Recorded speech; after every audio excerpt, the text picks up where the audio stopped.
रायपुर ले वो आए हैं, रायपुर ले वो आए हैं, मोर भैया के शादी माँ, शादी माँ, शादी माँ।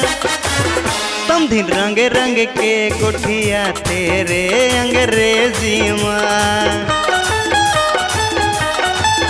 समधिन रंग रंग के गुठिया तेरे अंग्रेजी माँ। रायपुर ले वो आए हैं, रायपुर ले वो आए हैं, मोर भैया के शादी माँ, शादी माँ, शादी माँ। समधिन रंग रंग के गुठिया तेरे अंग्रेजी माँ, समधिन रंग रंग के गुठिया तेरे अंग्रेजी माँ।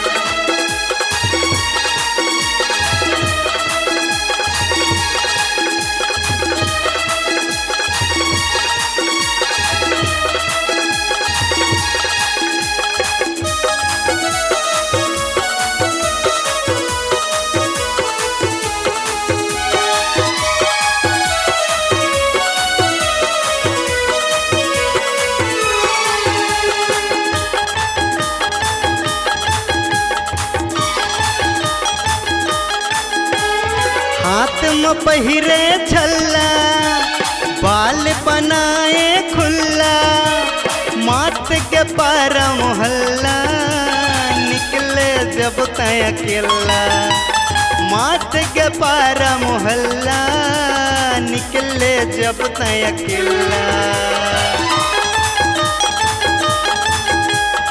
हाथ में पहिरे छल्ला, बाल बनाए खुल्ला, माथ के पारा मोहल्ला, निकले जब तय अकेला, माथ के पारा मोहल्ला, निकले जब तय अकेला।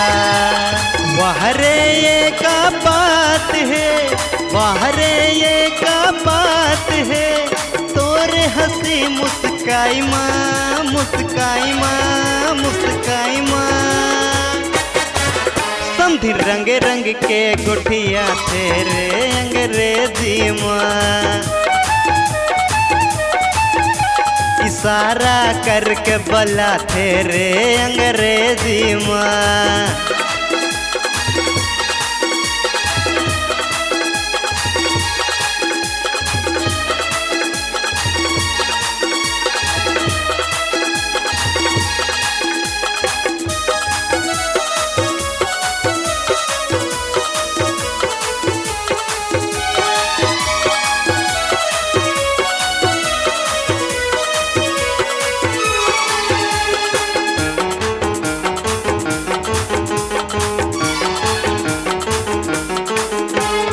दिखे झकास फीट है, समधिन टूरी हिट है, मटक मटक के चलना, आगू पाछू डोले, मटक मटक के चलना, आगू पाछू डोले। दिखे झकास फीट है, समधिन टूरी हिट है, मटक मटक के चलना, आगू पाछू डोले, मटक मटक के चलना, आगू पाछू डोले। रही रही के इतरात है, रही रही के इतरात है, रस भरे जवानी माँ, जवानी माँ, जवानी माँ। समधिन रंग रंग के गुठिया तेरे अंग्रेजी माँ,